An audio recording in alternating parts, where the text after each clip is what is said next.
What's going on, my brother? How you doing? How you doing, Scott? What's Welcome to good? the Welcome back, man. episode 3. Welcome to the Money Sex Gen X podcast. It's your main man, the host with the most, the man with the plan, the guy that made him cry. Mr. Eric McLoyd, how you doing? I got my co-pilot here, Mr. Big Stew. What's Yes, popping, sir. homie? How you feeling, man? Good, man. Feeling real good, man. Okay. Feeling real good. I'm optimistic. You're optimistic. Okay, what are you optimistic about? This new future, the new norm, man. I'm optimistic about the new norm. Talk to me a little bit about that. What is the new norm as you see it? I believe for me, the new norm has been a lot more reflection. The new norm and slowing down, relaxing, taking time to be intentional about things, about life, not rushing. It reminds me of the old days when I had the chance to listen to albums. Oh, well, okay. Yeah. Those days, I've kind of forgotten about those days, but yeah, I miss those days too. Yep. Yeah, Yep. definitely. I'm optimistic, man. I'm optimistic. Well, that's good to hear some optimism, man. I mean, there's been a lot that's gone on this week in my family. You know, there's a lot going on in the country right now, so it's definitely good to hear that optimism. Um, I think a lot of people out there, including myself, we're starting to feel this not being able to move around outside as much. And like you said, we're finding alternative ways to kind of cope and get through and kind of frame what's happening. But I wanted to ask you, overall, how do you feel like Black people, especially, are faring during the COVID-19 situation at this point? Well, it's hard, man. I believe we as a people, it's hard. One second. I think we haven't had historically, we as a people just haven't had the savings. And so when you take away our ability to earn or to continue to bring in that income, I think that it causes hardship. So, if we as a people historically have had 12 months of savings, 24 months of savings, 36 months of savings, Yeah. as opposed to many of us, and really it ain't just Black people, but we're talking about Black folks, but many of us continue even in 2020 to live paycheck to paycheck. And so we need that income, brother. We need that money, man. True. And it's tough, man. It's been kind of decimated, man. It's been taken away. And so a lot of us are scrambling in a lot of ways to not lose our minds, man. To not lose our minds because our ability to earn or our income has been drastically cut. Yeah, very true. Very true. I've definitely seen and heard a lot of that. And also, I just think it's interesting how Black people are being portrayed right now in relation to the COVID-19 situation. We talked about this a couple of weeks ago, and I was sharing with you how I felt like when I was going outside now, people are kind of looking at me like, I'm the one who's walking around with this thing. And I said that somewhat facetiously, but all kind of serious. But then I'm seeing now in the news various instances where most of the stories are revolving around Black people and, all these different issues. And it's funny, I just wonder, how do we get to a point where all the attention appears to be, and maybe it's just me, but I feel like it's on us in relation to this virus.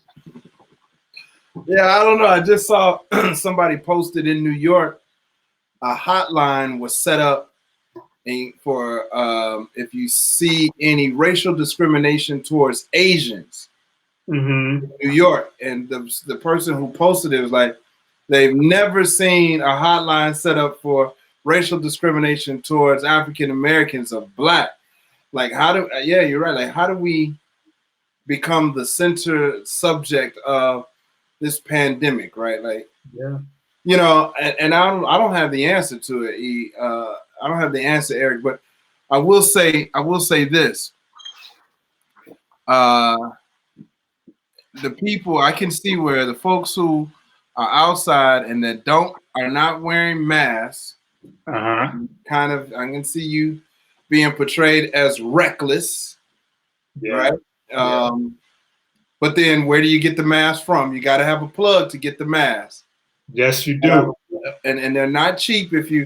Now Black folks got the fancy ones. They got the Louis Vuitton ones. They got the Dolce and Gabbana ones. You got your Goyard masks. You got, so they're not cheap. They're $10 or more a pop, unless you can find somebody who can give you some masks, for free, or but we are, as a people, I think, from man, I think there's many of us who are just not adhering, man. It's like anti-disestablishmentarianism, right? Just F the system, man. We're gonna do what we want to do, thus leaving us vulnerable. Yeah, absolutely. Yeah, I feel like we're vulnerable in a lot of different ways right now. I agree with that wholeheartedly. I guess I'm extra sensitive to the media portrayal right now. Maybe you've been following what's been going on in China. No, tell me, what's happening? Oh man, in China, Black people are being removed from their homes. From their homes? Yeah, absolutely. What are you talking about? Tell me about it. What? Yeah, so apparently, and I don't think I knew this really, because I haven't been to China yet, but there's a population of African people in China. And so at some point, there's been this pivot where now, if you are Black, you're being removed from your home and isolated. Not even removed, I don't think that's the proper word, yanked, forcefully taken from your home. And then in addition to that, there are signs that have been showing up on social media at various McDonald's in China where they're saying, no Black people, you can't come in here. Now, I did see that. I was like, wow. Now, I did see that, and I put it to the back of my mind because I couldn't fathom that. I didn't see that. But I didn't know about being removed from your home, man. Oh yeah. From your crib. That's terrible. Yeah. So now we're the people who, I guess we're the responsible parties, I guess, for COVID-19. I just think it's an interesting pivot, right? Because we know where, we know the origin, and now we're getting yanked, African people are getting yanked from their homes, Black people. It's just, it doesn't feel good. It doesn't feel good. And, my thoughts and everything, and, everything go out to those people that are being affected and removed from their homes. I definitely hope this clears up soon, but this is just, the pivot is crazy to me. How do we get here? The Black person is being yanked from their home. So obviously we cannot control this media portrayal or really, a lot of this stuff. But what I wanted to talk about today, and this is what you and I talked about a little bit in the pregame, I wanted to take this to more of a positive note. I wanted us to talk about times where we have collectively utilized our power in the media and created these beautiful pieces of content. Specifically, we said we were going to talk about, because I'm sure we're all watching Netflix, right? So recently, School Days popped up on Netflix. Was School Days already on there, or I'm just now catching it? No, it was new to Netflix. Okay, all right. So of course I had to watch School Days again, right? Yeah. Then that took me down a whole road of other related types of shows, and I wanted to have this discussion with you. So this came out in School Days came out from Spike Lee. I'm sure everybody knows that, in 1988. Now see, we got some footage playing here on the side, right? And I want to ask you, when this came out in 88, did this mean, first question, I got a lot of questions for you, but the first one is, did this mean anything to you in 1988? Oh, yes. Hell yes. Talk about game changer. I was a junior in high school, Okay. and I had known about HBCUs, but it was everything. This movie solidified every ounce of my bone that I was going to an HBCU, and nobody was going to do anything to change my mind about that because Okay. So it had a very positive and powerful impact on you at that time. I went to an HBCU. Okay. I Okay. went to an HBCU. Yes. Okay. Wow. Yeah. Okay. And you're saying that this imagery is partly responsible for that, or largely responsible for that. Yes, more so than any school counselor, anything that my parents said. Actually, my dad was not for me going. I went to Southern University, Baton Rouge, Louisiana. Okay. My dad was against it. Mm. My older sister had went to Grambling. I didn't want to go to Grambling. But yeah, man, I didn't care what my pop said. I went. I was gone. HBCU, man. Okay. Spike Lee. Thanks to Spike Lee for opening my eyes and putting that movie out there the way he did. Yes. No doubt, no doubt. Hey, anybody out there, you're watching the Money Sex Gen X podcast with myself, Mr. Eric McLoyd, and my co-pilot, Big Stu. Put mind, give us a few comments about what you were feeling when School Days came out in 1988. In 1988, I was a freshman in high school, and I really asked myself, I was trying to reconnect with my mind state freshman in high school when this came out. I don't know that I could fully remember what I was thinking, but I do know this. This was the first time that I started having this development of what Blackness is. I don't know if I had ever really thought about it before and seen it in like a story form, right? Because we think about what we saw in the movie where Spike Lee's character, he's pledging to the Greek fraternity. And then you got the brothers on campus who were, they were into the Black Power movement and all of that. And I do remember me seeing that, like, I didn't even really fully understand what I was seeing, but I felt like I was on the side of Lawrence Fishburne's character, right? I didn't know why. I didn't have all the knowledge, but I'm like, you know what? I'm riding with this character. That feels more right to me. How are you feeling about that whole portrayal? Yeah, I definitely was on the. I would lean more towards Fishburne's character. I wasn't Spike Lee's character. I definitely didn't associate with that, like that desire to have to be in that fraternity, like needing that level of validation. Yeah. But I was about to wake up, and I think also I was between Fishburne's character and Radio Raheem's character. Yeah. It was like, I'm gonna play some sports. I'm gonna chase these girls, but I'm on the conscious side, like. Right. I'm not unaware of my decisions and my actions. Exactly. Yeah, I could feel that. So I did not end up going to an HBCU, but I still feel like this impacted me very heavily.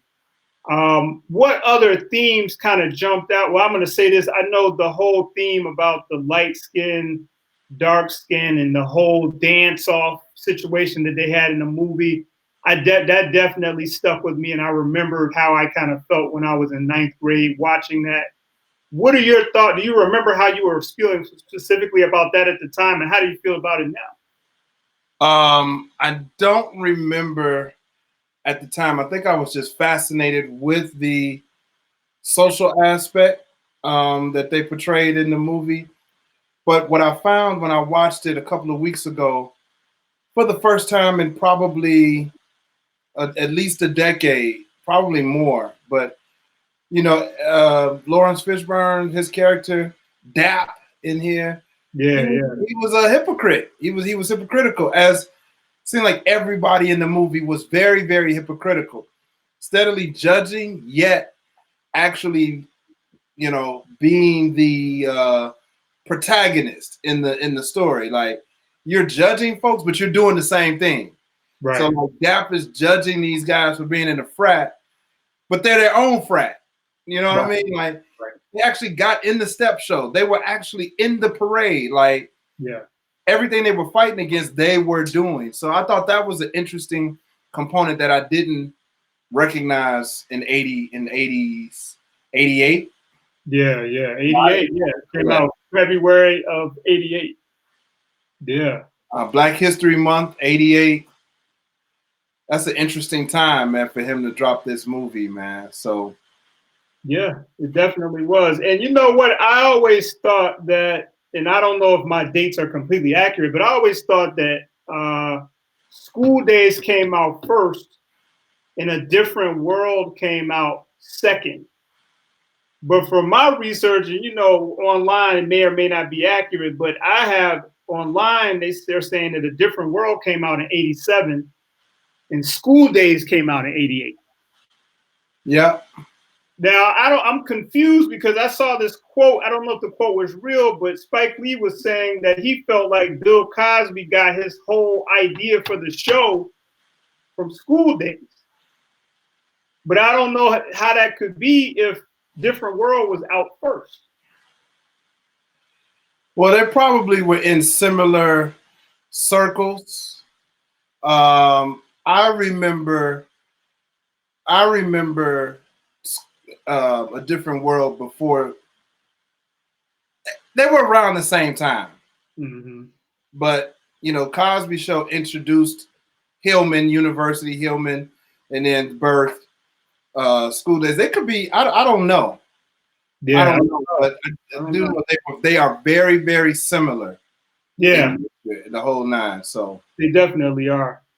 So my other takeaways from School Days, you know, definitely, you know, the light skin, dark skin thing. But I do like what you said also about, you know, people being hypocritical. And I thought about, as you were saying that, I thought about times that maybe me personally, you know, I've been hypocritical in some of my views where it's like I'm saying this and that about Blackness, but then you've chosen to do something that may appear to be totally opposite of what you're saying. And I wonder if they obviously they purposely put that in the movie, but I wonder in life, is that unavoidable to be hypocritical to your views, particularly on Blackness, when we live in a situation where you could be compromised constantly? I think it becomes, and so I don't know, is it unavoidable to be hypocritical? Yeah, I think what makes it hypocritical, what makes you a hypocrite is the fact that you judge others for doing it. You know, that's the part that makes you hypocritical. It's like you can recognize that you do a thing, but you got to recognize that you do a thing. Right. You know what I mean? Like, there's no sense in me complaining about shit that I do. That's the hypocritical part. So, yes, you cannot be hypocritical by not complaining about the shit that you do. Okay. Catch this part right here. Okay. I believe we complain about the things that we do. Right. So by nature, to your point, you're going to be hypocritical. So if we remove the part about you speaking about somebody else, can you avoid being hypocritical, right? So yeah, I'm doing what I'm doing, but I cannot have to keep my mouth closed when it comes to the next man, and then I can avoid being hypocritical. Do you believe that? Yes. Okay. That is the work. That is the practice. You know I can be hypocritical all the time, but sure, same here. I mean, I've definitely been hypocritical. I mean, I think my hypocrisy comes in more so because my mind moves so fast that I might change my views on something from the last time that I talked to you. You know what I mean? It's not that I'm necessarily trying to be hypocritical, but I just don't view it the same in this moment. You know, and I think I've had issues with people that are like, well, you said so and so and so and so. I did say it. But right now, I'm not feeling that way. You know, I'm not trying to be anything other than myself, but I just don't feel that way in this moment. I may have seen something else. I might have had a few conversations, and my thought process, you know, may have evolved on a specific issue. Yeah. Here's a classic, that classic scene from School Days. Yeah, If man. you go back and you analyze this scene, man, there, none of their arguments were valid. Like, they seem valid on screen, but if you analyze them, like, none of them are valid at all. Like, Absolutely they not. have no reason to be at each other's necks. No reason to be. Like, not they're at all. all saying the same thing. It's crazy. Did you witness this type of stuff going on in your normal life with this type of division, that it was this clear? Not When that you it's this clear, but I don't think I made the connections, but definitely you witnessed that. I mean, anytime a light-skinned person is being referred to as being white or called the white girl, or, you could see, and I don't mind pushing this envelope, man, but you could see a particular sorority seemingly looking like they only have the light-skinned girls in their sorority. It's like, sure. Yeah. Is that really one of y'all requirements? Because it looks like it. Looking at this whole line, I don't see too many dark. Like, you might have one just so you can say, oh, they got one. Right. I've seen that in real time, right? Yeah, no doubt.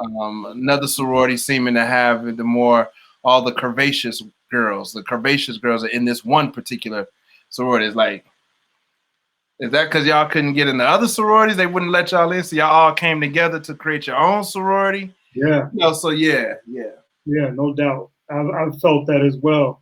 When I was watching School Days, I saw this actress in there that I hadn't seen in a minute. In the scene, in the dance-off scene, it's a sister in there. She's probably the only darker-skinned woman in the light-skinned quote-unquote sorority. She's the lady that was in Poetic Justice, that owned the hair salon. Oh, Vivian. She played Will Smith's aunt? Yeah, is that her? There she is right there. Is that the same lady? Yeah, that's her. Yeah, I noticed that this time when I watched it. I'm like, oh, I didn't even notice her that other time. Yeah, she's in there. It's another. Oh, go ahead. No, I was gonna say it's a lot of folks that got their start are in. Oh yeah. School Days. Oh yeah. And they're still holding it down, because Giancarlo Esposito. I just saw him in what's the name of that show that I watch on Netflix? It's like a Breaking Bad spinoff. Better Call Saul. Okay. I don't know if I didn't see that. It's a spinoff of that show Breaking Bad, and he's one of the main characters, and he's still holding it down. He's still doing his thing. Yeah. Mike Tyler joined in. He said, everything that irritates us about others can lead us to an understanding of ourselves. Very profound. Very profound. I'd like to know more about what he's saying. That is profound. I believe that. Yeah, I have to process that more, but yeah, that's something great to think about. Now, I was going to ask you this. When you were watching this as a kid, and I don't know if you're willing to share this as a teenager, who did you think the prettiest woman was on the screen? Man, that's crazy. I remember, for me, it was, I'm going to have to find the scene too. The prettiest one, I'm going to pull the scene up. The prettiest one was the girl that Radio Raheem took back to the dorm.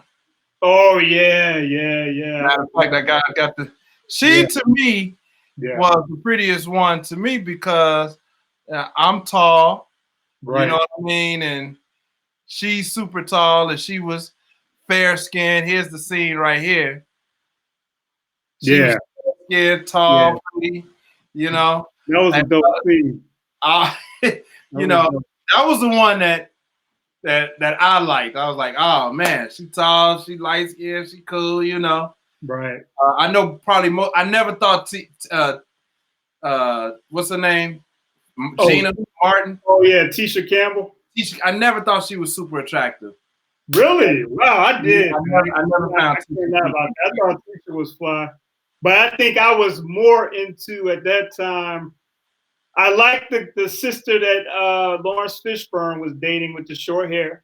Indeed. You know, I've always been into chocolate, but also liked Jasmine Guy. Oh yeah, yeah. The guy was holding it down back then, man. She was looking really good. So here's the sister that I have a deeper appreciation for her watching this now. That this sister here, she definitely is highly attractive. Yes. Yeah. And I used to like Spike Lee's sister a little bit too. Her yeah. She had an interesting look, but I thought she was attractive. You know, I don't remember her name, but shout out to her. But yeah, man, definitely. Yeah, I think I would say Jasmine Guy at the time, and the sister that Lawrence Fishburne was with. But I think that got me thinking about what type of women I would be dating when I got older, when I went to college. It just took me down a lot of different paths. You know, just that one movie. Very, very powerful. I thought that college was where you were supposed to find your soulmate. That was where you were supposed to find your wife. You're supposed to find her in college. Yeah. So that myth was busted for me. It was like, nah, that was I know some people did. I got a couple of friends who actually have married their college sweethearts. Oh, okay. And they're still married today. I have a couple of friends like that. So I can't imagine that for myself. I mean, at that time, I was all over the place. So I didn't spend enough time with anyone. I didn't see anybody else really doing that either. I mean, everybody was jumping around, but I also went to a bunch of different colleges. So I was starting over, you know, all the time. But yeah, man, shout out to anybody who found their lifelong partner in college. That would have been cool, I guess. I mean, I can't really fathom it, but it seemed like it would have been interesting. I mean, Spike Lee put it out there. I mean, look, Lawrence Fishburne and this young lady are having some lifelong conversation. Yeah. They're not talking about what's happening. They're talking about their lives. Like, he's really in her head about her decision to decide to be in this sorority when they're supposed to share these same perspectives on life and activism and being black. And she's deciding that no, I want to be a part of something. And he almost broke up with her, basically kind of broke up with her, like, yeah, if that's the decision you're gonna make, man, we can't be together. That was a heavy decision in college, man. I wasn't I wasn't thinking about shit like that in college, man. I wasn't built like that. And that was what I thought about when I was watching it this time. I'm like, I didn't even have any communication skills in college. Yeah. You know, like when I was dealing with females, there wasn't a lot of extended dialogue. I mean, even if we were around each other and we were just out or at a club or at a party or something, it wasn't a lot of talking. I wish I had been able to do that, but I hadn't developed my communication skills at that point enough to be arguing with a woman about my philosophy, about life. I didn't even have one. Yeah. You know what I'm saying? Other than something stupid like some gear or something, but like just you're gonna be with them, I can't do it. Nah, I can't even imagine that. So shout out to anybody who was able to be that grown. Shout out to all the forward thinking college kids. Yeah, man, it wasn't me. I'm not gonna pretend, man. I didn't get that till later in life. So later in life, but when I thought I had it, I didn't have it the first time. I'm just now getting it, Eric. Same here. I'm getting it, man. Same here. It's a work in progress. Work in progress. I have a question for you about school days. Yeah. You talked about him, Giancarlo Esposito, his role. Yeah. I'm probably saying his name wrong. He was what is your take on his role in school days, in specifically in relationship with Tisha Campbell and how he kind of manipulated her, if you will. Any thoughts about that? Yeah, that's a great question. So what are my thoughts about that? I just feel like that he represented a very different type of person than myself. I guess those were kind of my immediate thoughts. He definitely did manipulate her. I'm still just in awe that somebody had that much bandwidth mentally to even be doing that type of thing in college, because I wasn't there yet. But I just feel like, you know, his mission was just something totally foreign to what I could grasp when I initially watched it. Me watching it now, I just feel like he represents a certain mindset of people that I just, you know, I can't necessarily identify with. I'm not judging them. I just can't identify with the mentality. Yeah. And I don't even know if I don't know if it's even fair to try to clarify what I think the mentality is. It's just, he definitely wasn't down with the pro-Black movement from what I could see. He wasn't down with the pro-Black, and I think he was extremely chauvinistic. I agree. He was definitely chauvinistic. Yeah. So it makes you wonder, like, what was his driving force? He didn't seem to have a lot of respect for what was right in front of him. You know what I mean? Yeah. You know, I don't know what that means, really. But yet he had a lot of respect for Blackness in the sense of honoring his code, the code of his organization. Yeah. And that's why I say I'm not in a position to judge it, because I think what I've learned about people and their decision on how they choose to be Black, I can't judge that. If somebody wants to do that through a Greek organization, I feel like they have the right to do that if that's what they want to do. Who am I to judge it? You know what I mean? I didn't choose to do that, but if that's what you want to do and you're able to foster family and community or whatever it is through that, yeah, so be it. You know, I think when I got in my early 20s, I would have been totally against it and had a lot of negative things to say. Oh, you're in a Greek organization. Now I don't necessarily, you know, even if I don't agree with it, I'm looking at the possible benefits of it. I think it's been helpful for some people to be part of those organizations. So are you alluding to the consideration of pledging grad chapter to something, to some fraternity today? Me personally, though? You personally? No. Okay. Absolutely not. I'm just saying that I get it.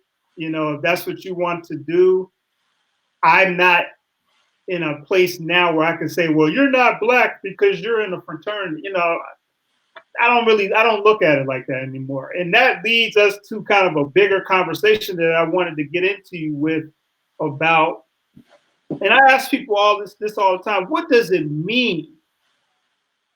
Before I ask you this question, I want to let everybody know you're rocking with the Money Sex Gen X podcast.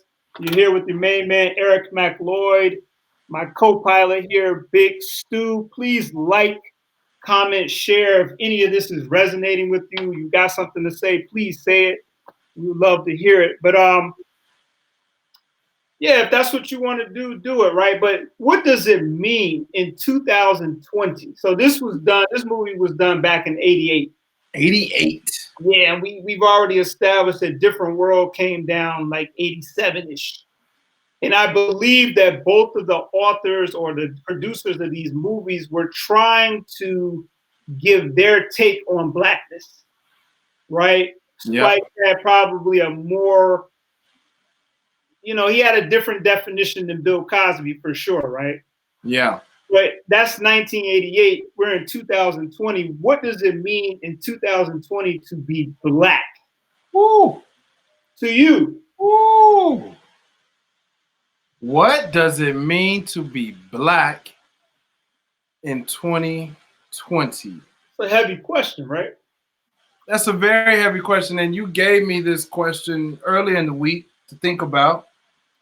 I thought I was going to be able to handle this question until you just dropped it on me, and I realized I can't freestyle this answer. Yeah. Oh man, what is it? Damn, I'm on record saying struggling to answer this question. What does it mean to be black? That's a tough question, though. 2020, man. Yeah, 2020. Um, Well, let's do this. What did let's it mean to be black in 1988? What did it mean to be black in 88 when you were in high school? I think in '88 it meant to be radical. It meant to be authentic. It meant to fight. And I don't mean physically just fight like gang street fight. I mean it meant to fight for your place. It meant activism. It meant standing up for your fair share. And at the time it was a lot of blame put on folks outside of the race, like demanding the government to do something or demanding the government to give us something, or 40 acres and a mule back in the 80s, from 80s and going into the 90s. Like to be black meant to show your heritage, to show your connection to Africa, show that you're connected, to show your intelligence, to prove that we are the original man, the true and living God, right? A lot of time spent mulling over the mathematics and 5% Nation and listening to Farrakhan and challenging the Bible at that time period, 80s and 90s. So you were doing that in the late 80s and 90s. Yeah, man. Wow. Yeah. Deep, man. I have my actual facts. I have my book. I have my printout right around here. I have my mathematics around. I don't know if I knew that about you, man. Yeah. 80. That's interesting. 87, 88, 89, 90. I mean, I'm thinking De La Soul. I'm thinking Public Enemy. All of those, the early Tupac before he went to I'm talking about East Coast Tupac. Yeah. Okay. Baltimore Tupac. Baltimore, yeah. Baltimore Tupac. Yeah. Wow, you were way more advanced than me, man. I took on that. But let's go back to this original question. In your mind, because you came up with this question, what does it mean to be black today? You're asking me now? I'm asking you. Here's what I've come through with all my thinking and talking to people and criticizing and praising and all this different stuff. What it means to be black in 2020, it means whatever the hell you want it to mean. Damn. That's what it means. Whatever the hell you want it to mean, that's what it means. Now, some people out there might be like, yo, that's crazy. What are you talking about? It means whatever you want it to mean. That's irresponsible. That's not right. But what I'm saying is, at the end of the day, I cannot force my values on you. I can waste time judging you, but what good will it do? So ultimately, isn't that where we land anyway?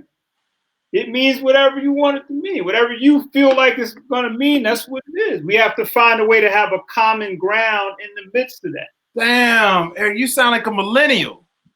Is that how the millennials? Oh, okay. I don't know, man. Maybe that is a millennial mindset, Yeah, wait a minute. So it's just like, oh, no. I mean, my O's is like, nah, man, we have to have a collective agenda, man. We can't just be out here doing whatever we want to do as a people. Nah, man, nah.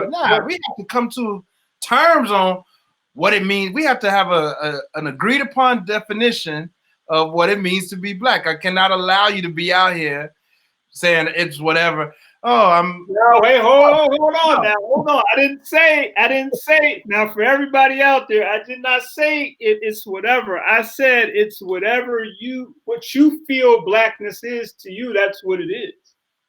Now, I don't think that introduces irresponsibility. This he was that picture right there. I'll have to go back. That is my picture of blackness in the 80s.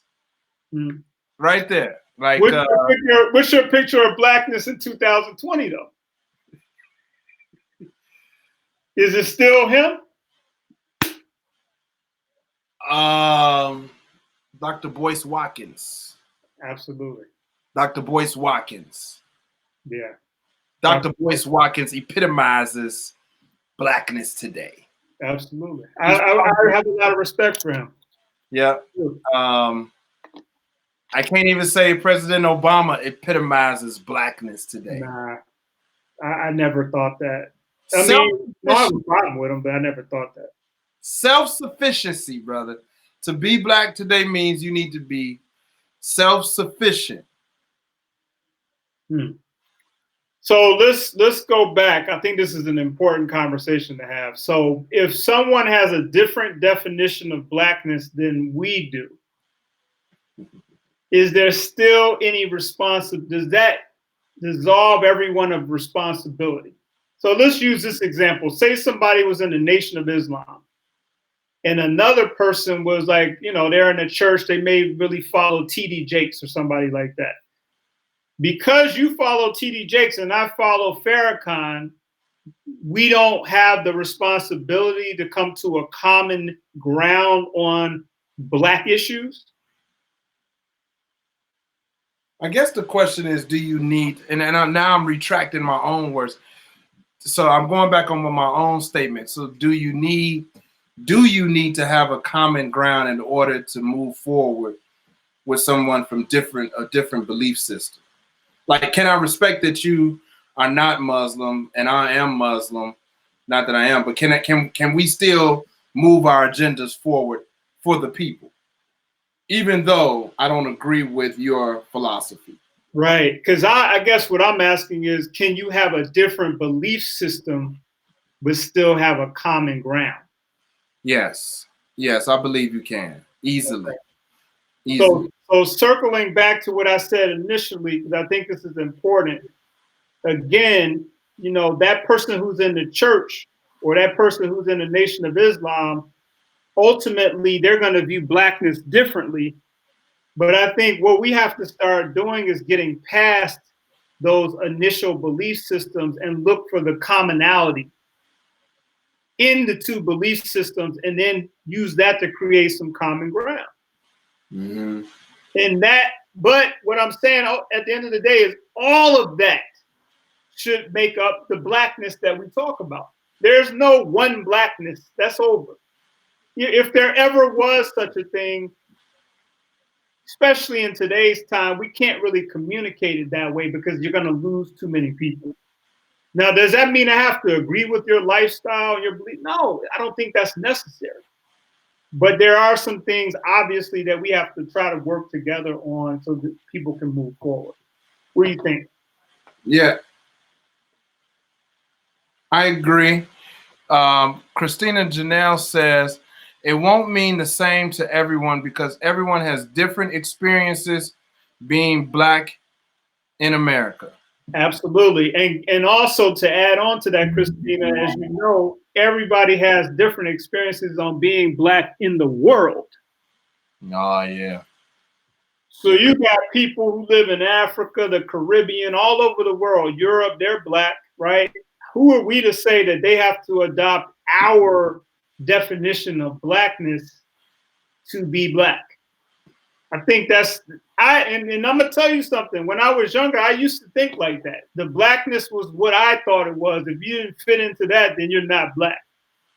Then I think we went into this whole period of telling people they were acting white, or they're acting this. And I think now people are looking at this a little bit differently. Like, is there a such thing as acting white, acting black? Maybe there is, but I think that conversation looks a little bit different now. I wonder if I haven't been a part of the conversations. I haven't heard the sentiment about acting black versus acting white as much in the last. I can't even remember the last time I heard somebody say that. Mm-hmm. But I do wonder if in our own race, how we look at each other. And I know part of that is we look at each other as like them blacks versus those blacks. There's subsets of black folks that we do this to ourselves. No question. Like, I don't want to go over there with them blacks. We don't even say that. We say something else, right? Like, I ain't trying to hang out with them. Right. They ain't cut from the same cloth as me. We don't represent blackness the same.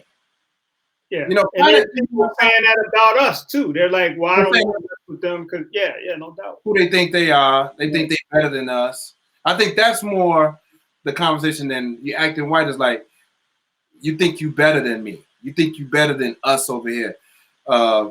Cats that's, from the projects versus cats that grew up in neighborhoods and homes. Right. There's some disconnect between those two subcultures within the culture. Yeah, there's that. I agree with that. And then there's people who may have grown up. I don't think you and I grew up that way. I don't know your whole story, but like people who grew up as a millionaire. Yeah. They're going to view even like the middle class black person as they might not be trying to rock with us like that. Like, yo, you're not a multi-generational millionaire. There's no value for me to hang out with you. Not saying that all of any group would do anything. I'm just saying like these levels that we're talking about.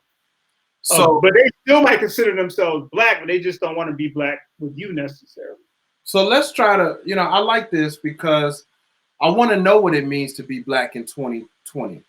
I want to know what it means to be black. And I think there is a responsibility. So the conversation is, if, being black is like, can you make a lot of money and live in the neighborhood? And it's like, which neighborhood? Because the upwardly mobile neighborhood on the south side of Chicago, drum roll please, do you know what that one go-to neighborhood is? On the south side? On the south side. That Pill Hill somewhere? I was thinking you was like people probably would say Bronzeville. Oh yeah, Bronzeville, yeah. Bronzeville. I mean, Pill Hill. More so Bronzeville, yeah. Yeah. And so, if you ain't in Bronzeville, if you ain't in Pill Hill, and so can you have a lot of money? Can you make more than $250,000 a year and live in Pill Hill, Bronzeville, Inglewood, Hyde Park, Chatham? Can you still live in, or must you go to the suburbs in order to thrive? Can you thrive in the community at $250K a year or more? And if you choose not to, are you still black? Did you abandon your people? You ain't one of us. You too good for us. Right. No, that's a great thing to try to figure out. I mean, that's tough because a person could decide that they want to move, but then you don't know what all that they're doing to actually support the community.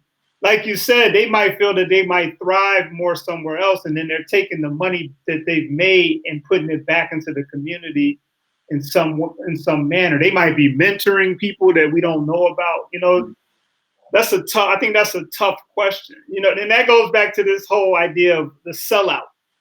We don't hear that as much now, but it's still a real thing. Are you selling out your people? Well, so I used to drive a Chrysler 300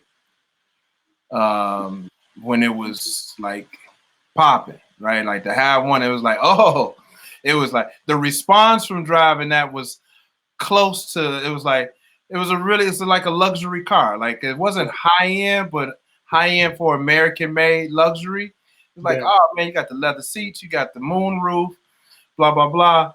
But I remember sometimes going to work with some kids, kind of feeling guilty pulling up in that, and that's just a Chrysler. That ain't no foreign. You know what I mean? Right.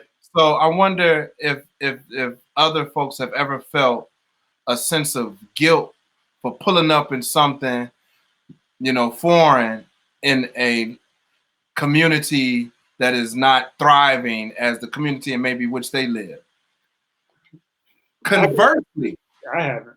Conversely, there are folks that are in those same communities striving to get, and I'm still talking about just the vehicle that is an example, this foreign, to feel better about themselves. Yeah, yeah. Does well, no, finish. I want to hear. What was you had? I mean, like, is that a thing where Oh yeah, you feel some guilt for being able to afford these things and feeling like you've abandoned your people versus being rich and staying in the community? you know what? I can't say that I've heard people express that. I would have to talk to more people about that. I've never felt that type of guilt, but for me, I've spent a lot of time not having things just as much as I've had them. So it would be kind of hard for me to feel guilty. I mean, I've had absolutely no money at times, and I've had a lot of money at times. So I doubt I would ever feel guilt. But I think where I would personally feel guilt is if I wasn't doing things to give back to others who are in that group. Like you said, they're trying to get to the next level. If I wasn't doing that, I would feel some guilt personally because people helped me. I can't say it was a lot of people that helped me, but they definitely did help me. There's no question about it. Mm-hmm. So I would feel that I have betrayed the help that I got. And was everybody that helped me Black? No, they were not. But in this conversation, we're talking about Blackness. So I'm talking about, the Black people that have helped me. And yeah, I would, but that's a good question. I'm going to have to ask people, some of my friends and associates, like, have you ever, that they may appear to be successful. Like, now here's another thing. If you know that you only appear to be successful, but you're really not, there really wouldn't be too much of the need to feel guilty, right? Yeah. Because you're really not off. You're not really well off. You just look like it. You got the fly whip. You got the lady on your arm and the clothes, but you're scrambling. Been there, brother. What I call it is scrambling and gambling. Scrambling and gambling. So what guilt would you have? And so when we look at that, there's only a small group of people I feel that are actually successful for real when you pull those books open and you look. So I don't think that guilt level is that high. Okay. That's just my opinion. Interesting. Only an opinion. Yeah. I still don't know if I have a solid answer. I'm still looking for a definition, I guess, that I'm comfortable with for myself. What does it mean to be Black in 2020? Yeah. I'm concerned that many of us are forgetting about our ancestors and forgetting about our history. Yeah. Nobody is talking. I mean, I won't say nobody, but in my community, and I live in a represented community. When I mean represented, this community represents the essence of Blackness. It goes down in my neighborhood. Good, bad, ugly, and in between. Okay. Right? My neighborhood is thriving, but it comes with everything associated with a thriving Black neighborhood. There's crime, there's churches, there are community centers, there's shopping, there's some food. It's not quite a food desert, but everything happens. There are people that drive foreign vehicles. There are people that are on public transportation. There are good schools over here. There are highly underperforming schools over here. And so for this community, what does it mean to be Black? I really want to address that and figure that out, because I think it has something to do with being about your people. Being about your people. You gotta be squarely focused on helping your people. If you're not about helping your people, you're not Black in 2020. I think that's very fascinating, because I was sitting here thinking, if we were two Asian people talking and we said, hey man, what does it mean to be Asian? Would the definition be the same for if you're really Asian or not? Or if you ain't about helping the other Asians, you ain't Asian. Yeah. Yeah. Would I be interested to know, do they view it that way? Right. So especially knowing, yeah. No, I'm gonna leave it Look, there. I would like to know that. this is what I do know about Asians and Jews. Somebody said, Joseph Cole says he disagree. I want to hear Joseph Cole, type your disagreement. What do you disagree about?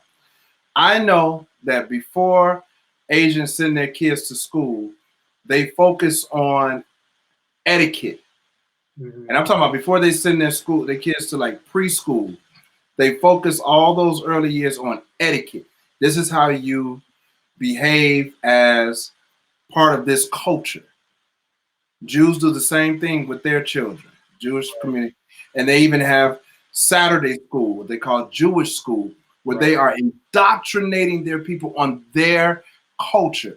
And that culture is like it's consistent. It's the Jewish culture, it's the Asian culture, whatever.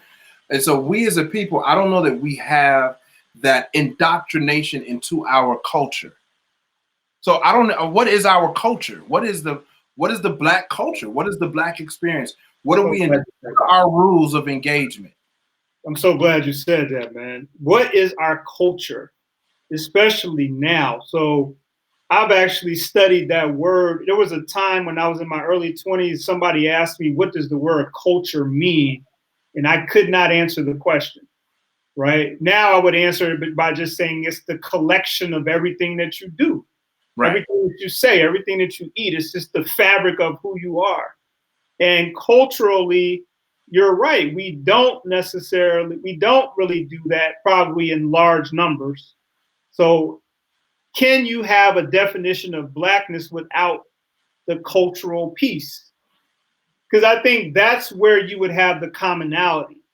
Right. So you get educated the same, but then you might ultimately say, hey, I want to be a Muslim and I want to be a Christian. But the education piece that you were talking about was the same.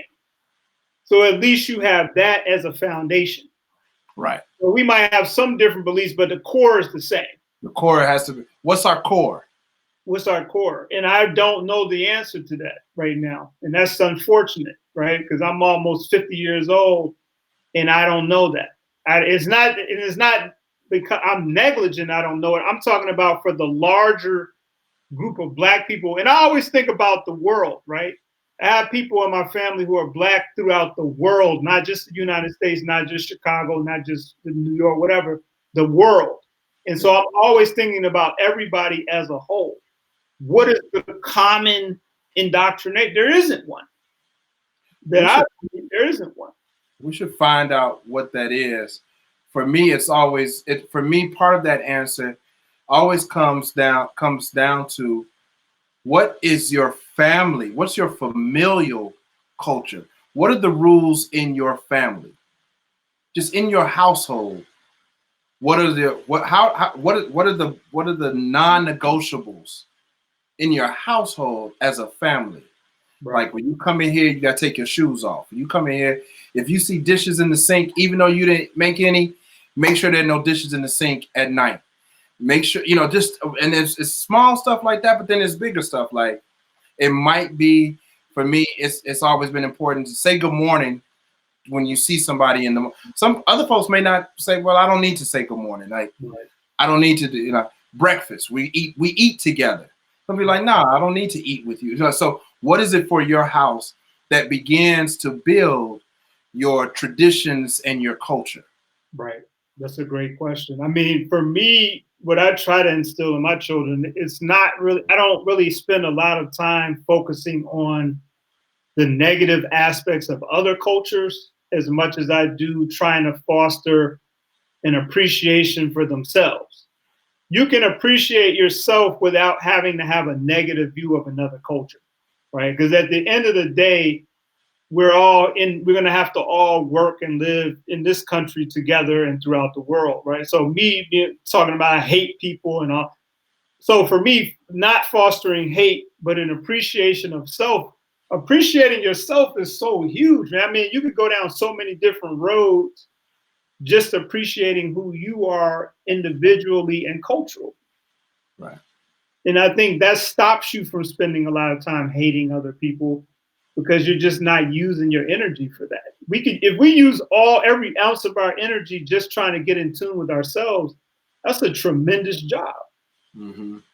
And so I just don't have that time or desire to waste time talking. Like I notice people talk a lot about Donald Trump all the time, for example.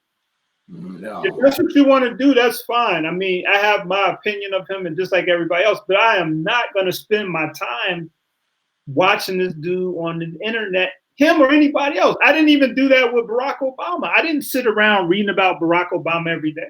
Right. I didn't do it. And that doesn't have anything to do with my opinion of him one way or the other. I just didn't have time to do that. Right. Right. But I was focused on myself. So I think personally, that's where the Blackness has to start, a focus on you as an individual and then the collective, and then you can build from there.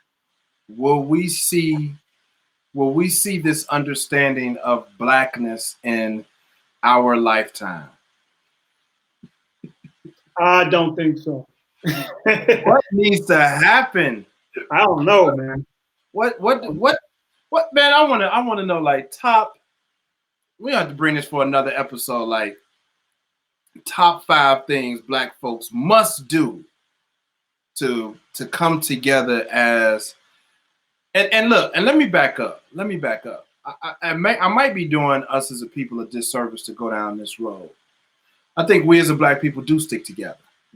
Like, for sure. Yeah, we stick together. I'm not gonna front like we don't. Like, they're out in the general public. You see another Black person, you probably are going to acknowledge them. Yeah. And so that's first and foremost, right? You're just not out and about just dissing Black folks. I think that's just like the in-house stuff we do in our house. Yeah. You know, and I don't think you're going to avoid that. But I think largely we support each other. We ride for other Black folks. So let me not even go down that rabbit hole. Definitely. Act like we don't when we do. Right. There are a number of groups out here talking about support Black businesses. A lot of folks are supporting Black businesses all the time. You and I right now is just one demonstration of Black men working together. Something that was hard to see for me in the 80s. Right. You know, groups of Black folks working together for common agendas. Okay. So I can't even act like I mean, this brand that I'm wearing right now, a young brother, I try to make sure that I'm supporting other brands from our people, spurring our economy. So right. I really can't even go down the rabbit hole I thought I was about to go down, because it doesn't make sense. We support each other. Yeah, I mean, and is it 100%? No, but that's for any culture. Nothing is going to be 100%. And I think to your point earlier, one of the things that we have to do is start to acknowledge those things more. That's why I was making the point before about, yeah, I have been mentored by other Black people. I'm going to always say that. And I will always say I've been mentored by people who were not Black. I will always say that. But to me, it's more important to acknowledge the people that were Black that did it, simply because it doesn't get talked about as much. You know what I mean? Like, they did do that, and I'm going to give them their respect for doing that. But it sounds like what you're saying in this conversation is that being Black is an action. It's like a verb or something. Yeah. Like, it's an action-oriented sport, or if you will. Like, you got to be doing something. Say Less says, we stick together, but not largely. I want to hear more about that, not largely. I have a comment about that. Joe Cole, I'm still waiting on your response to what you disagree about. But let me talk about Say Less's point real quick. We stick together, but not largely. Look, here's my philosophy. Just because you Black is not reason enough for me to do business with you. Yeah. Not just because you Black. No. I still expect a certain level of quality. I still expect a certain level of customer service. Look, I remember a question about whether or not, if doing business with Black folks, sometimes we ask them for the hookup. Hey, bro, that's the best. Come on, hook me up, brother, hook me up, man. Do you do that in other businesses? Not like that, but I always ask, is this the best price that you can give me? Right. I don't care where I am. Is this the best price? So I'm always looking to see, is there a coupon that I'm missing out on? Is there something but just because you black, no, I'm not going. But if you have the quality, if you have the customer service, and I think that's the piece that we miss. Like, some people are not just going to give you their money just because you're black. I'm definitely not. Yeah, for sure. I'm not going to give any group my money just because. It's just me. But black people fall into that as well. I'm looking for high quality services, to spend my money. Right. And I've received them. Yes. That we need to make that known. Like, I've received some very high quality and powerful services from black people. Yes. Women, men, in some cases, children as well. So I think we need to talk about that more too, because we always have that conversation about, I got really bad customer service when I went to this black place. Maybe you did, but there was no other experience that you had. Right. I find that hard to believe, especially when, I think my daughter said this was like, we got to stop viewing black people in this one homogenous, viewpoint. Like, everybody, and that was the point I was trying to make when we first started. Like, you can have a different view to me and still be black. We have to move away from this. There's this one view of, no, that's the problem now, because you want to be a Hebrew Israelite or something. Now I can't really rock with you. Who cares? Like, if the tenets of that is still being a good person, not killing anybody, not taking, what difference does it make? It's just another way to divide people for no reason. You're not in my same religion, so we can't build anything in the culture. To me, that doesn't make a lot of sense, especially now. That's crazy. Yeah. But have I been a victim of that type of behavior when I was younger? Absolutely. Because that's what I was taught to do. Have you okay, let's see what he says. Say Less says, it just seems that because a business is black owned, it has to be discounted. That's kind of the point that I was saying. And I would say no to that. I work with a lot of, Eric, you know this, I work with a lot of people at the start of helping them start businesses. And one of the things that I run into all the time is that the business owners don't want to charge what I would deem as like higher prices, right? They want to always give these lower prices. And I found that they want to do that because they believe that's going to get them more business. And unless you're Dollar Tree or a discount store where the whole business model is based on discounted products or services, I am always suggesting be more market or competitive price, market price, or premium price. Because I think psychologically people associate higher quality with higher price.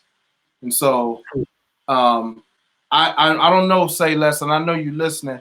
It's not, I think that we as a people are going to ask you for that discount. We're going to ask. You have the right to say no. Yeah. People are going to do business with you because they believe, they know, like, and trust you, but they believe in what it is that you have to offer as well. True indeed. If you got something that's good, they're going to pay, bro. They're going to pay. No doubt. That's a great point. And I will say this to that, Scott. I think a lot of it too is because, I think as black people, sometimes we're just getting certain types of services that others may have been getting. Like, we both do business consulting for people or provide business advice, for example. People didn't grow up getting business advice. You know what I mean? Like, their parents weren't, oh yeah, my business advisor is about to come. That you didn't grow up like that. I didn't, and I know a lot of other people didn't. So, like, if you're 40-something years old, you might be new to, you might not fully understand the value that's being provided to you. Or say you have a financial advisor or a CFO, whatever, and you didn't grow up with that. Yeah, you might ask for a discount because you might not really understand what this person can do to change your situation. They might be giving you a discount already before you even ask for one, and you don't realize that because you don't know the market pricing on a financial advisor or whatever it is. And we ask for discounts on big ticket items all the time. Yeah. If you're buying a house, you're negotiating on price.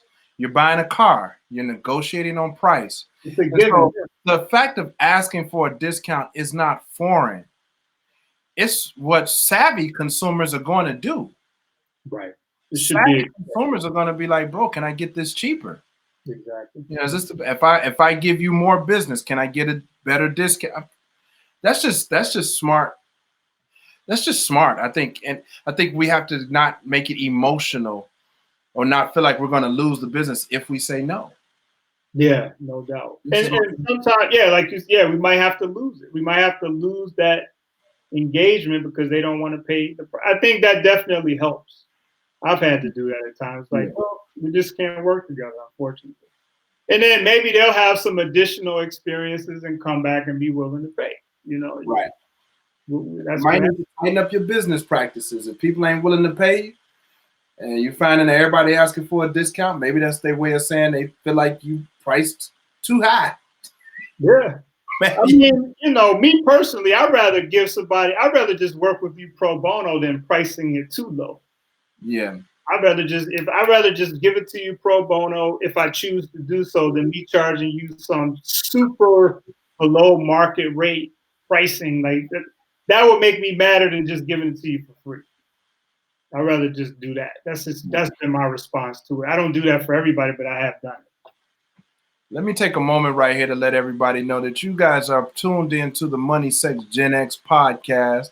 Yes. With the host, Eric McLoyd. Yes, sir. One of the smartest, most intelligent Gen Xers I know. Appreciate that, brother.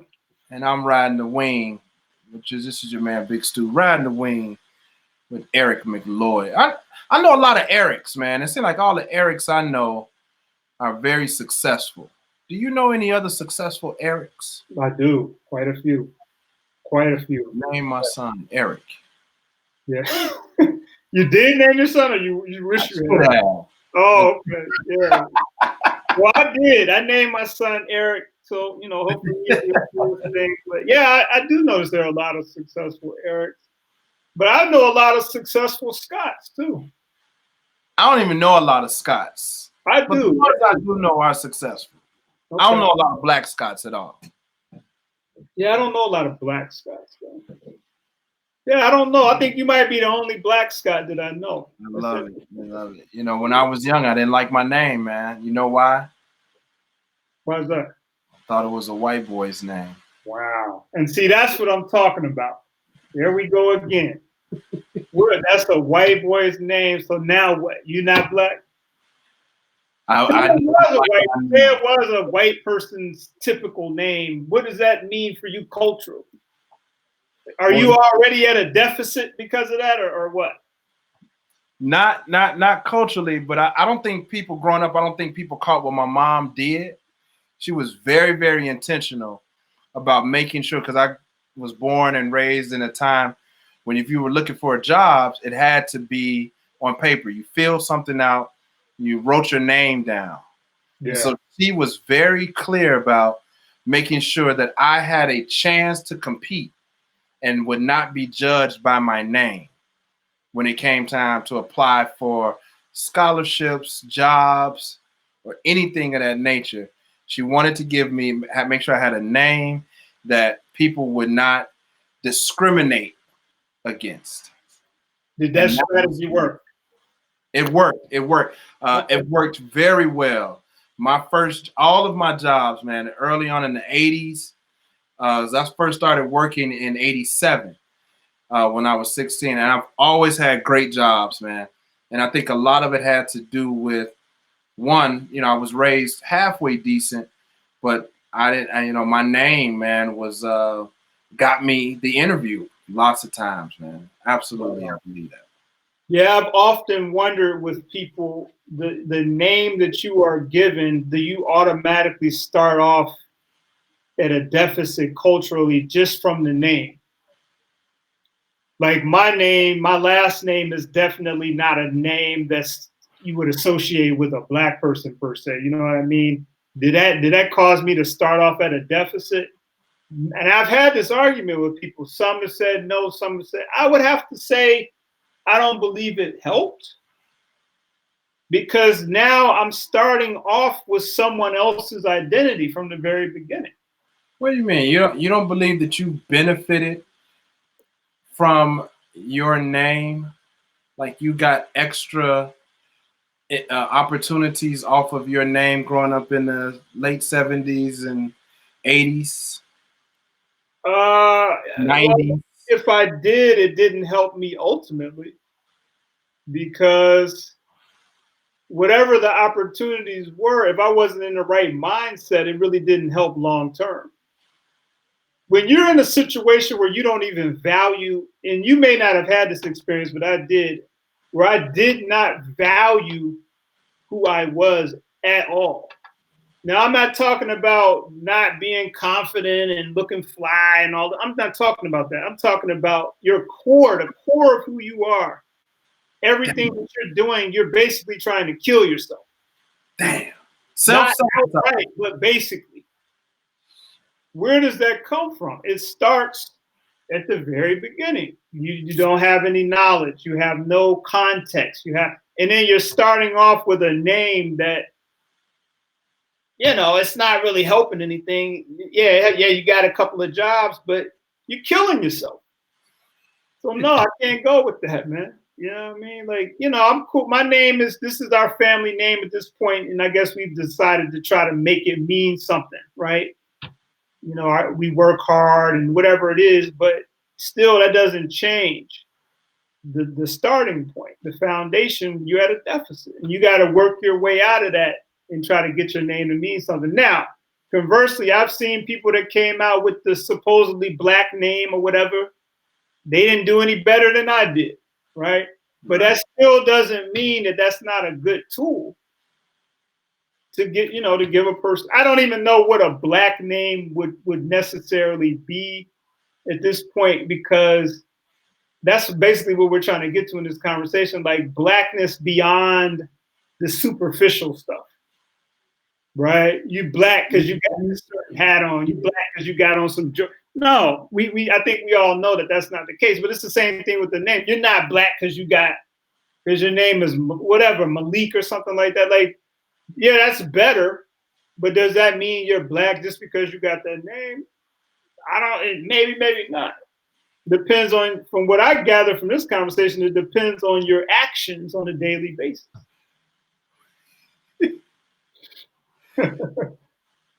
Because I'm laughing because I know you. I would flip out. I'd be shocked if my daughter says, "Oh, I got a new boyfriend. His name is Malik.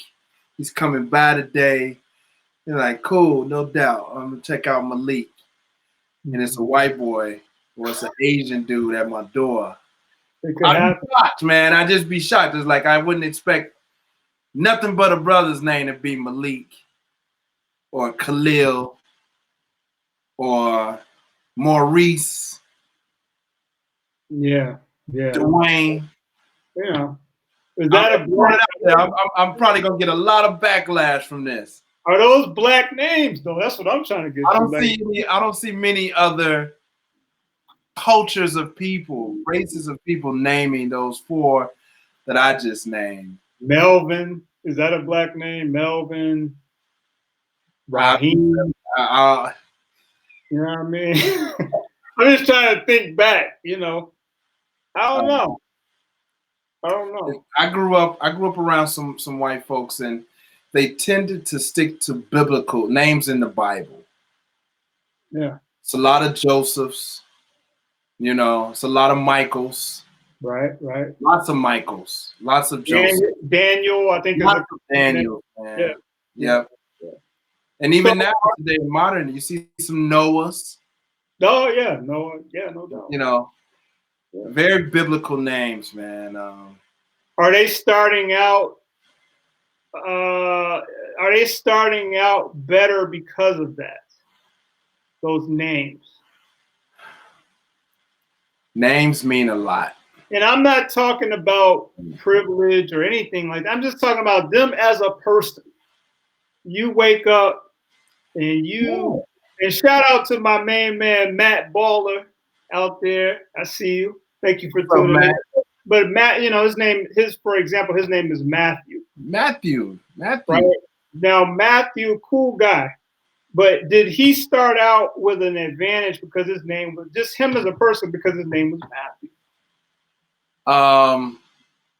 And I would have to ask him that as well. Yeah, right? Yeah. For example, did he start out better? What if his mother had named him Malik? Look, if Matthew, assuming grew up in the same, his name is Malik, but he's in the exact same community and school that he was raised in, I would imagine, I'm making this all up, that people will be like, Malik? Like when you hear somebody's name, it's like that's your tag, man. So, people get, and at least in the schools that I work in, people are definitely being teased for their name. So if you got a name that's gonna off the bat get you teased, then automatically you got a different fight that other kids don't have. So now you got to deal with this shit. Yeah, people teasing me because of my name. Now I don't like my name. So that doesn't help. Yeah, I feel you on that. I feel you, no doubt. Then I'm starting to think back about people who weren't necessarily Black, but we lived in the same neighborhood, but culturally, now again, we define culture a little bit different back then, but for all intents and purposes at that time, culturally they were Black, but their skin was not. What do you think about that? Say it again. Say it. Say you had, I'm sure you've had, maybe a white guy or maybe even an Asian guy or somebody who they were in your neighborhood. Yeah. And culturally, they did everything that you did. They thought everything that you thought. It wasn't, there's no separation for the daily life and the mentality, right? Would you consider that? Now, I guess we come to the acting Black, but I've seen people, they were not acting. That's just who they were. Right? And then we see examples of Black people who they're Black, but they maybe raised in a Caucasian environment, and that's how they act. They're not acting, but we still are going to say, oh, you act like a white boy. Is he acting? He's acting like what he's a product of. Yeah. You know what I mean? Yeah. And, like when we think about that in the context of Blackness, it's like, man, that's such an interesting conversation. It's like, what would your environment need to be Black in 2020? So let me get Say Less says, being Black is all about your experience against the world, judging your melanin and your coiled hair. Every day is a lesson learned for us. I had an advantage because my name, he said, was Ronald Williams. I wonder if, Say Less, did you change your name? I don't think he did. His name is Ronald Williams, and he believes he had an advantage because although he has his melanin and coiled hair, because his name is Ronald Williams or Ron Williams, that gave him an advantage. Wow. Hey, if he's saying that's what it is, then that's what it is. To your point about the someone from outside the culture kind of being raised in a particular way, and I wonder now, this is where it gets a little touchy. We might have to do a part 2 of this podcast. Code switching. Mm. You gotta know when to code switch, and understand that it's okay to code switch. Okay. Right. When I'm in a professional environment, I talk a certain way. When I'm amongst friends, I talk another way. That's code switching. If I'm going to meet with my colleagues at World Chicago, I present a way that is going to benefit me, yet represent who I am as a Black man in the most positive light possible. That's part of the code switch, right? Yeah. I feel that's unfortunate. I kind of feel like now thinking about that's unfortunate that we have to do the shift. Damn. Right? Because why isn't our normal way of communicating enough? It's not, because it's not our game. We're always going into somebody else's arena. to play their game. That's why, I told you I look up to Russell Simmons. Mm-hmm. Early on in the late 80s and stuff, man, he didn't wear suits to those meetings. He was a disruptor. Yeah. He got a lot of backlash for that. Right. Because it's not our game. He wanted to play it like it was his game. He brought rap to the industry, so he had the ability to do that. But most of us don't have that flexibility. So we have to play by their rules and their arena and their game. Have you been in situations with other Black people where you still had to code switch? Yes. Okay. Yes. Yeah. I mean, I'm not surprised at that answer, but I just wanted to throw it out there. Yeah. I mean, I've been around some Harvard MBAs, some Black guys, Ivy League MBAs. I didn't go to an Ivy League. And so, yeah, man, I mean, it goes back to that, like, you ain't cut from our cloth. Like, we do each other in the community. It happens at the high end too. Like, what school did you go to? You know what I mean? Like, who's your sponsor? Right. Who do you work for? Right. Like, sponsor. Like, basically, why are you here? Why are you here? Like, well, how'd you get here? Right. Yep. So, yeah. Now, I wonder, those individuals, what is their view of Blackness? Is it more this thing where it's like, get up, pull your bootstraps and, do where you're almost assuming that if I'm not a multimillionaire like you, then it's because I've failed to do something. You know what I mean? Like, have you seen this context where, like, you might have a person that's like a billionaire and they're talking as if, I'll give you an example. Bill Cosby used to kind of talk like that. Remember back in the day, people used to get mad at Bill Cosby at the way he was talking to other Black people, because the assumption was they weren't doing what they needed to do to get out of the situation, right? And so I know that still exists. It's like, I wonder if some people's definition of Blackness who are in that sphere is more about what others didn't do versus them seeing more of a commonality and maybe understanding why they're actually where they are.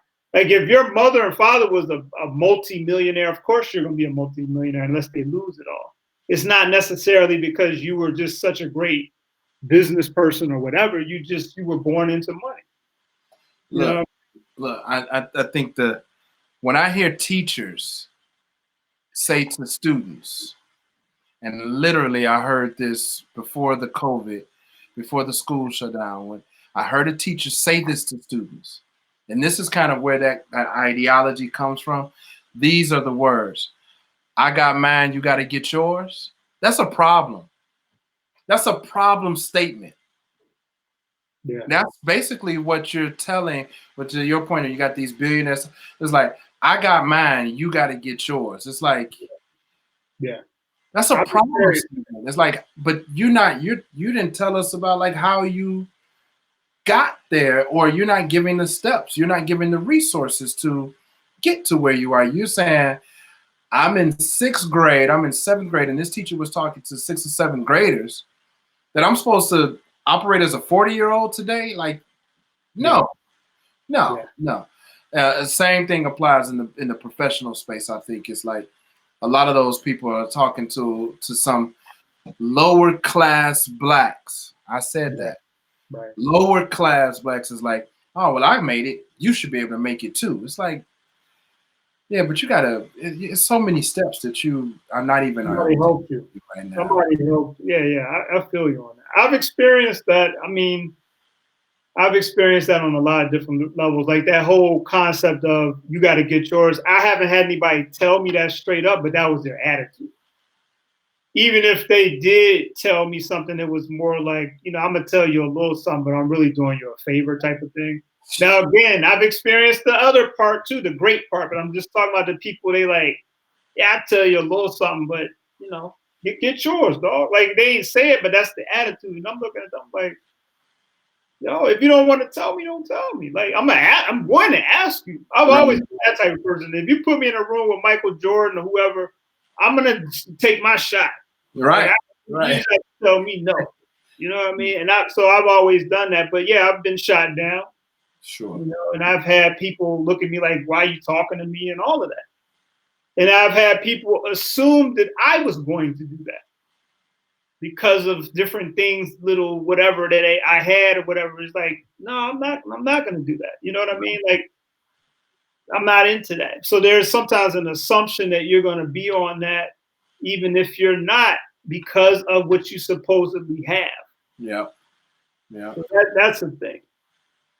But yeah, man, this has been a great conversation. I'm sure we could go on for 5 more hours. I don't know if we've necessarily boiled down what it means to be Black, but I do think we put some really good things out there. Yeah, Say Less says code switch is key. And I think we definitely need to circle back to this conversation on another edition of Money, Sex, Gen X. Yes, sir. Yes, sir. Money, Sex, Gen X. This was episode 3. We appreciate you all tuning in. We're going to try to come back next week with some more salacious topics, things to talk about. So please share this broadcast when you see it. We want to get you all, we want to get people locked in and really start talking about more things that you all want to hear us talk about. So drop those comments on Facebook and Instagram and let us know what topics you'd like to see. But until then, we are signing off. Peace.